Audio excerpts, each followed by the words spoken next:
surprise avec le Grand Couronné. Oui, petit poussé de la compétition. Autant vous dire qu'on n'en parle pas beaucoup dans le rendez-vous des sportifs du Grand Couronné, pour la simple bonne raison que les joueurs du Grand Couronné sont en 2e division de district. Ils ont réussi l'exploit monumental de se qualifier pour le 6e tour de la Coupe en battant Blainville, club de division d'honneur régionale. Et nous sommes avec un entraîneur heureux, celui du Grand Couronné, Sébastien Perrin. Bonsoir.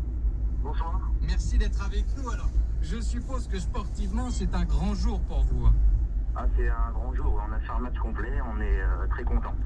Expliquez-nous alors cette rencontre. Victoire 1-0 sur penalty en plus. Oui, sur penalty, oui. Ouais. On a démarré assez difficilement le match. Mes joueurs étaient un tout petit peu crispés, vu l'enjeu. Par contre, j'aimerais bien remettre les choses. En fait, on évolue pas en 2e div, on évolue en 1re div. Ah pardon, on m'a dit 2e division. Ouais. Pardon. Un tout petit cran au-dessus. Ouais. Donc voilà, donc on était un tout petit peu crispés par l'enjeu, parce que c'est pas souvent qu'on joue une DHR. Et puis au bout de la 15e, lorsqu'on a eu une occasion assez franche de Fabien Abou, qui tire sur la barre, là ça s'est un petit peu débridé, et donc on a fait à peu près jeu égal avec Blainville tout au long de la première mi-temps. Est-ce que vous vous attendiez à une performance collective de ce niveau-là avec votre groupe? En gros, est-ce que ces joueurs vous ont surpris? Moi, mes joueurs, ils me surprennent de jour en jour, puisqu'on n'avait jamais passé le 1er tour de la Coupe de France. C'est incroyable. Avec le Grand Couronné. Et donc là, on passe le 5e tour et on arrive au 6e tour. Donc là, c'est vrai que c'est pour moi et puis pour le club, on n'avait jamais vu ça, quoi.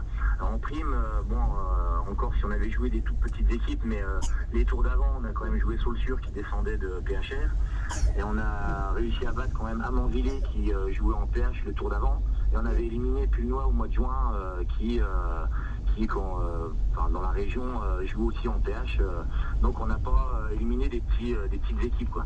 Ça prouve aussi que la Coupe de France garde sa magie, parce que Blainville voulait jouer 10 fois, vous perdrez peut-être le match 9 fois, je veux dire, et en Coupe de France, il y a quelque chose qui se passe, quoi.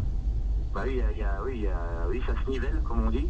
Et puis il y a notre terrain aussi, le fait de jouer chez nous avec le public autour, parce qu'on avait, c'est pas souvent non plus qu'on joue avec un public autour de nous. En plus aujourd'hui il pleuvait, il y avait au moins environ 100 à 200 personnes autour du terrain. Pour nous c'est peut-être pour des grosses équipes c'est pas beaucoup, mais pour nous c'est vraiment c'est énorme.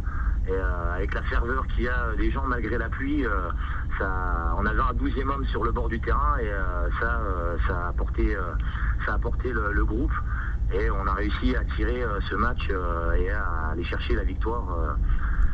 Moi j'en suis encore, j'ai encore la gorge. Ça s'entend. Complètement arrachée par les cris de joie et puis la fête qu'on a pu faire à la fin du match, quoi. Sébastien Perrin, je le rappelle, Grand Couronné qualifié pour le 6e tour de la Coupe de France en étant en 1re division de district. Qu'espérez-vous pour le 6e tour? Parce qu'il y a encore entre guillemets, des petites équipes, si je puis m'exprimer ainsi. Il y a encore des clubs de DHR, même si ça paraît être énorme pour vous. Maintenant, rien ne l'est, donc il y a encore un petit espoir, vous voulez jouer un gros? Franchement, là, pour le tour, là, je voulais jouer une DH ou une DHR, parce qu'on voulait pas passer par la petite porte, en prenant, si admettons, on joue... alors, je sais pas ce que l'autre petit poussé Talange a fait, mais on voulait pas prendre un 8-0. Là, on a battu une DHR, c'est bien, mais là, maintenant, ce coup-ci, on aimerait bien prendre un peu plus gros pour qu'on puisse faire une énorme fête. Pourquoi pas Épinal? Voilà, pourquoi pas Épinal. Il y a Fabien Tissot après, d'accord. Écoutez... On peut rappeler le résultat du match? 1-0 pour Grand Couronné devant Blainville, club de DHR. Merci beaucoup Sébastien Perrin, on vous souhaite le meilleur pour le 6e tour. Vous doutez bien qu'avec Laurent Piloni, lors de ce dimanche, où vous jouerez, c'est sans doute dans 15 jours, parce que c'est tous les 15 jours la Coupe de France. Oui, ça doit être c'est dans 15 jours. On aura l'occasion de nouveau de vous accueillir sur l'antenne de France Bleu entre 18h et 19h pour le rendez-vous des sportifs. Puis félicitez vos gars pour cette qualification historique pour le club, et on vous retrouvera. Merci beaucoup de nous appeler, de m'avoir appelé, puis qu'on parle un peu du Grand Couronné. C'est normal. Puis croyez-moi, si vous jouez, ça va pas lui plaire, parce qu'il arrive juste derrière Fabien Tissot, que vous tapez Épinal au 6e tour. Croyez-moi, vous serez même dans la matinale de France Bleu Matin lundi. Merci à vous Sébastien Perrin, et bonne suite. Merci. Bonne soirée, au revoir. On passe à la suite avec effectivement l'entraînement.